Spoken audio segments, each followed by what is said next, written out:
welcome to your reading. So today's reading, we're just going to see what's going to be happening next in your love life. It could be like a current energy, it could be a future energy.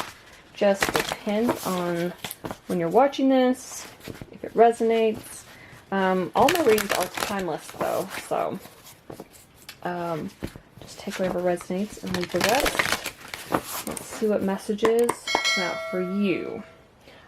After I pull the tarot, I am going to be pulling from the Numinous Astro deck. I've told the other zodiac signs, I don't know why I don't use this deck more often. I love it. But I'm going to be getting information about like what this person's zodiac sign might be, what kind of synastry you might have, what the relationship might be like, that sort of thing. So let's get started and jump right in. Alright, Spirit, what is happening next in Leo's love life?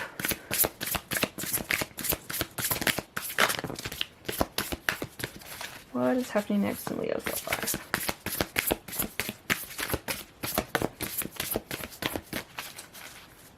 A couple more cards, please, Spirit.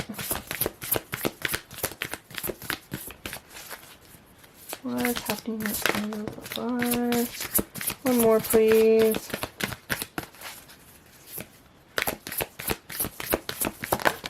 Whew, okay. Okay. I'm going to get, okay, these came out first, so I'm going to pull them. First up, we've got 5 of Pentacles, 7 of Cups, 9 of Swords. What is going on, Leo?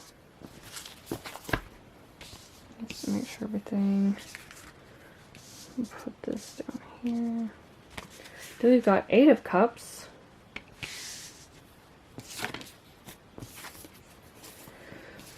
We've got 5 of Wands. We've got Strength, your energy. And then we've got the World. And here it's got Saturn, so it's like, it's Capricorn energy.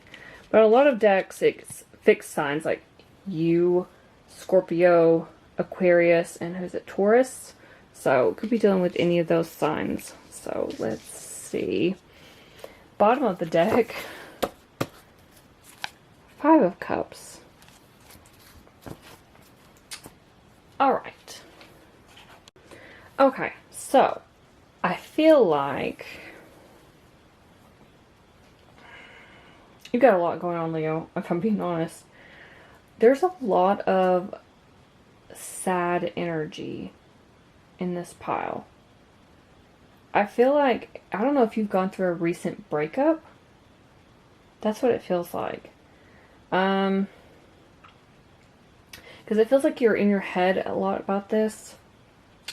You've been stressed out. You've been anxious. You had a lot of sleepless nights. Somebody has left you out in the cold. And you're like focusing solely on the negative. Like things aren't turning out in your favor. Maybe you see a lot of options. This may not even be a breakup. It may just be that you see a lot of options in front of you. And none of them are panning out. Like nobody's giving you the time of day. You've tried asking these people out on dates. And everybody's turning you down. And you're not understanding why you keep getting rejected.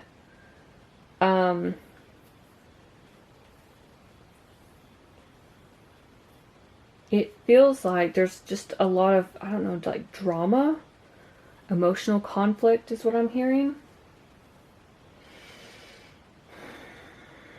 And I feel like with the Strength card here, it's telling you to be strong. Find inner strength, you know, like your personal power, really. I feel like that's what you're good at, Leo. You're good at embracing that lion energy, right? Being a leader. But I feel like lately you've been feeling down and out. You've been really upset that things aren't working out the way you had hoped, the way you had planned.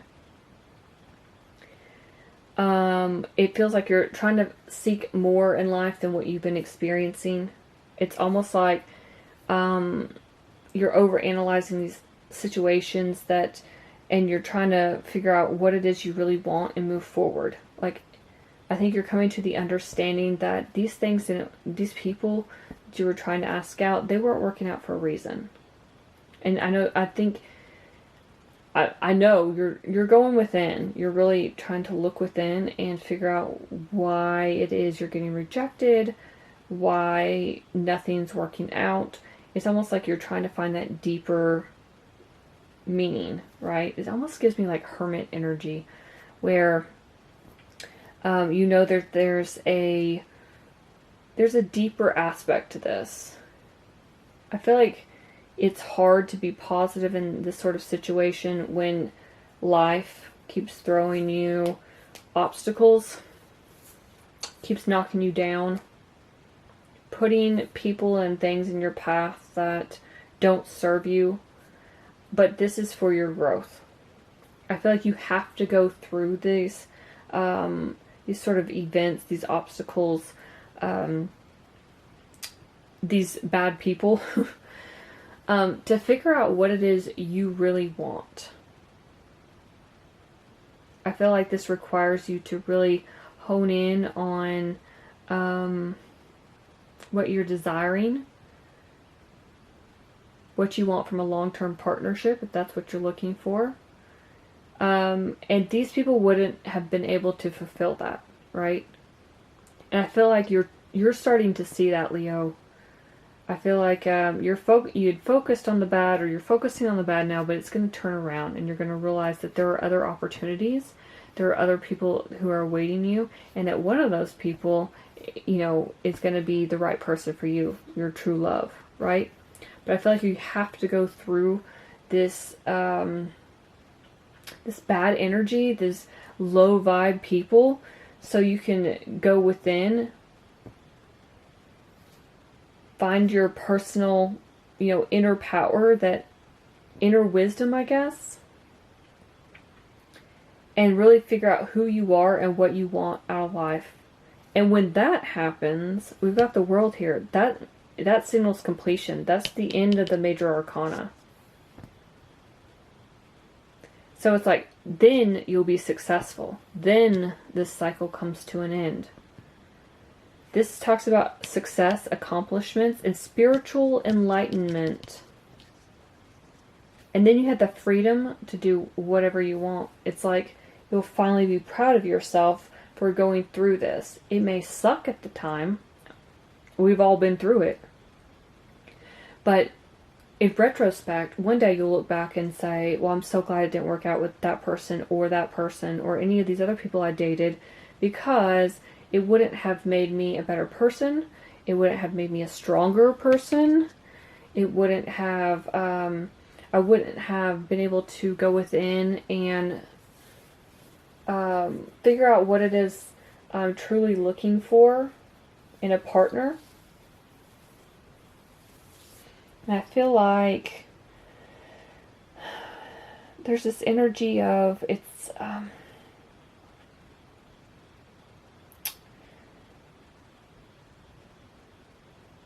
there is a lot of sadness, but I feel like you're learning to stand up for yourself is what I'm trying to say, I guess. I feel like you haven't done that a whole lot, even though you are a Leo. I feel like almost like you felt as if it was pointless because it wasn't going to get you anywhere. But I think that's the point. Once you realize that, for instance, let's say you go on a date with someone, it doesn't work out. You go on another date with someone, it doesn't work out. And you're starting to see a pattern in this sort of behavior. And you're realizing that these people maybe they're like gaslighting you, verbally abusive, something like that.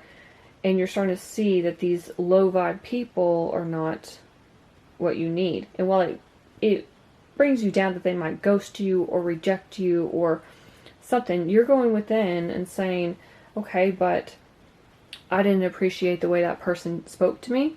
I didn't deserve to be treated that way. It's like you're finding your sense of self-worth. Wow, this is deep, Leo. This is really deep. And this isn't really about a specific person I'm not picking up, but I'm going to go ahead and pull from the Numinous Astro deck just to see what zodiac signs come out and what that your next relationship with the right person will actually be like, because this feels like it's just a precursor to what is going to be headed your way. I feel like you have to go through this. You've got 2 major arcana. Whenever you have major arcana, especially back to back, it signals a major event that's happening. I feel like you had to go through all of this, plus this 5 of Cups. Let's not forget about that. You got 5 of Pentacles and 5 of Cups before you end up with your person. You have to go through it. But then, you know, once you, in this cycle, you're going to have a sense of completion and accomplishment. What else, Spirit? What about this next person that's coming into Leo's life? Who's this next love interest? Aries just fell on the floor. Who's this next love interest for Leo? This could be Sun, Moon, Rising, Venus. Just take what resonates. What about this next love interest for Leo? Woo! They're going crazy today. All over my floor. Okay.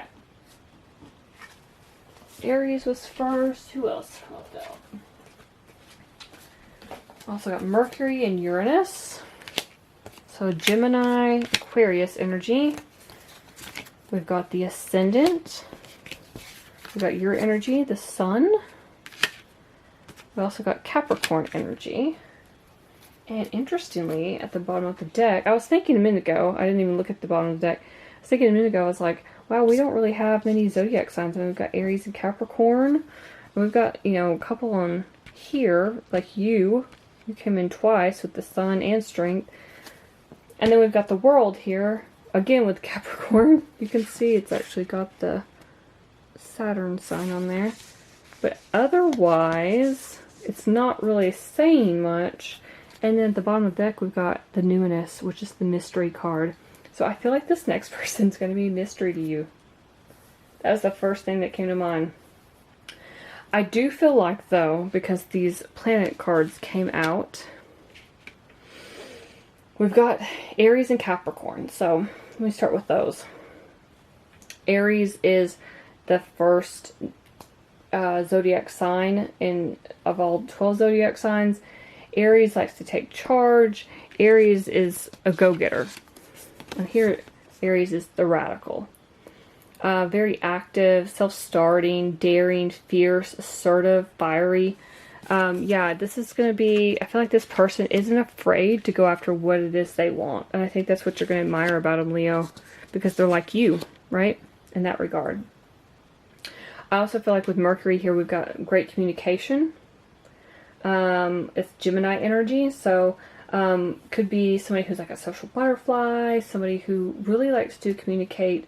If somebody, you know, if they don't like something somebody's doing, or even in a relationship, if they say, you know, I don't appreciate you saying that to me, it hurt my feelings, or I would like it if we could start doing this together as a couple. Like, they're very communicative, right? They're not afraid to say, this is what I want, and this is what I'm hoping for, and this is how I feel. And I feel like you're gonna really enjoy that, because it might be like a breath of fresh air where you have dealt with past relationships or people you dated where they just, it's like you couldn't read them, or they weren't being open and honest, or they were putting on some sort of mask, like a facade. And but I feel like this next person's not going to do that. Uranus is always fun. Uranus is like, you can see the electric bolts right here, right? So Uranus is, this is the card of revolution. It's all about originality. That is Aquarius energy. So this person could be like a very freedom-loving, like a humanitarian. Could also have a lot of originality, edginess. I feel like, too, anytime I see Uranus in like synastry and stuff, I think about like a jolt of lightning, like an electric jolt. Like when you see this person, it might feel like electricity is running through your body almost. And it's interesting because next we have the ascendant, and the ascendant is like self-image, first impressions. Just saw 1212 on the timer. So I feel like when you first see them, it's going to feel like something just jolts you. Like, oh my God, this is my person, you know? And then, you know, we've got the sun here, your energy. That's all about, really, it's a lot of happiness. But the sun talks about like creativity. It can talk about energy, which I feel like is going to be a lot between you two with that Uranus energy, and you know, expression and just like really shining. I feel like you two are going to be so happy together that it's just, you exude that confidence, you exude that warmth. Is what I'm, like the sun, you know, like that glow, because you're so, it's like you radiate that together. And then we've got Capricorn, the boss. So this person could own their own business. They could be a boss of something, or they could be in a leadership position. They could be Saturn dominant. They could also have Mars, be Mars dominant. Or you could have connections between any of these signs on here in your synastry. So, but I do feel like they're very ambitious. Even if they're not a Capricorn, they're very ambitious. They can be very serious about their goals and dreams and aspirations in life. I feel like this person is very accomplished. What else? But they're still, that's earth energy, so they're like down to earth, they're reliable, they're grounded, right? But they, Capricorns and Leos, I always say, like to be the bosses. So you two could definitely be a power couple, honestly. You could both own your own businesses. You could both be, you know, just really badass, honestly. I don't know how else to describe it.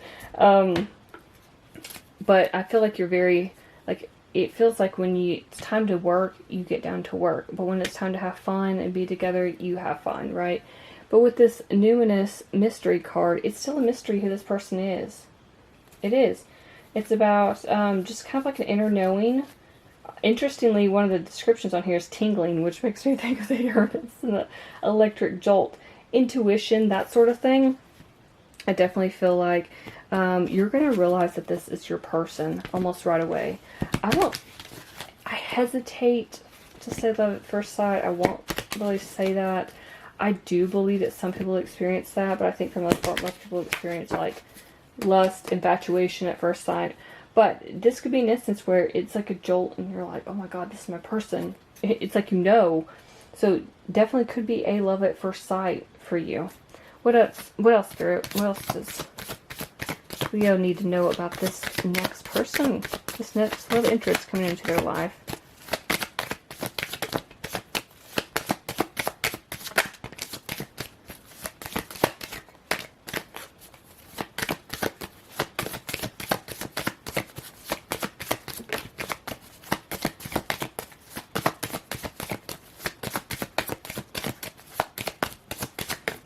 There we go. Okay. Okay. We've got, oh my God, we got all houses. Oh wow, I haven't had that happen yet. Okay, let me rearrange these really quick. We got all houses and no, except for the bottom of the deck. We've got square at the bottom of the deck, which is challenge. So that can cause tension in a relationship. But really the squares are talk about pushing you towards growth. It talks about, yeah, there's some conflict, there's some things that we may not agree on, but it's going to push us toward growth and really realizing who we are. We got the first house. Also, we got the ascendant, so that makes sense, which talks about the physical body. Again, I feel like it's one of those things where you see each other and you're going to be like, whoa, who is that? It's like self-image and stuff. And it's also about like how you express yourself, really. And then we've got the 6th house, which is the house of everyday. Also, I noticed we got the first house and we also have Aries. 6th house is Virgo. And we've got Mercury, which rules Gemini and Virgo. But 6th house is health-related stuff, everyday routine, could be like you guys going to the gym, going to the grocery store. It's just how you relate to each other on an everyday basis. And then we've got the 7th house, which is relating, which is also the house of relationships, partnerships, being best friends, marriage. 5th, 7th, and 8th house are what most astrologers look at when they're looking at compatibility. So, and you guys also have the 8th house, which is intimacy. This is house of Scorpio. 7th house is Taurus and Libra. No, it's just Libra. Sorry, I was thinking about Venus, but it's Libra for this. But 8th house is intimacy, so it's Scorpio, which talks about it can talk about like investing in each other in your relationships, making actual investments. It can also be about contracts, even marriage contracts, sex, erotica, and even for some being kind of obsessed with your person, because it's a very deep house. This is the house, like once you get past the lovey-dovey fun stuff, the marriage stuff, this is the nitty-gritty that you get after you've been together for a long time. This is the house where yeah, you really know each other on a deep, intimate soul level. We've also got the 10th house, the house of reputation, public image, fame, and notoriety, your careers. So your careers, like I said when I was talking about that Capricorn card, it felt like maybe you both had businesses, you're both in the boss mode energy, you're both very successful and ambitious, you have goals and dreams, and I feel like you guys are going to be accomplishing those together. This screams power couple, right? And then we've also got 12th house, surrender. Some people, or if you got the 12th house, it can be a karmic house, so you could be karmic partners, but it can also be like soulmates. Could also be enemies. However, I don't get that from the cards. I feel like this next person could be a soulmate for sure. But it can also talk about having karmic baggage from a previous life that you need to deal with in this life together. Spiritual development. What else? It can feel sometimes like there's a fog surrounding this house. So I guess it's good though that you have Mercury here with communication, because some people say that when they have planets in the other person's 12th house, it can feel kind of like foggy, muddy, like it's hard to express oneself or one's love, like they're not sure how the other person feels. So it's good that you do have that communication where you two can actually express your feelings and express your love to one another and tell the other exactly what you're feeling at that time.